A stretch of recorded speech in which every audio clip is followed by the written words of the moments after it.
Dimitri, let me turn to you. China has announced that it will not build any new coal-fired power projects abroad.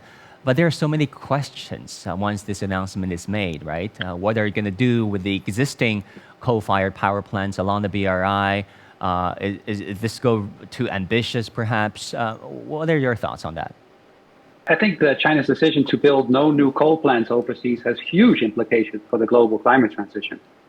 In the years before President Xi's announcement, some estimated that all of the coal plants that have been announced for the Belt and Road, if all of them would have been built, we might see the world rising by 2.7 degrees temperature increase by the end of this century. If you can imagine 2.7 degrees, that really would be catastrophic. And now that China has decided not to build coal plants overseas anymore, all the other investors are also hesitant to finance them. And so I personally believe that this announcement is actually the best news for the climate since the Paris Agreement.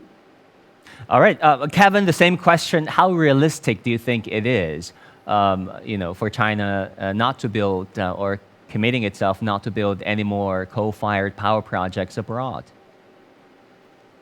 It's very realistic. We're already starting to see it. If all the overseas coal plants with Chinese participation and under construction and planning are canceled, we calculate that annual carbon emissions will reduce by about 594 million tons, which is roughly equal to what Canada emits on an annual basis. But what's most exemplary about China's policy is not only that it will ban coal, but that it will increase financing in low carbon development across the world. This is the central task of our time, and China's policy largely leapfrogs what the West is doing.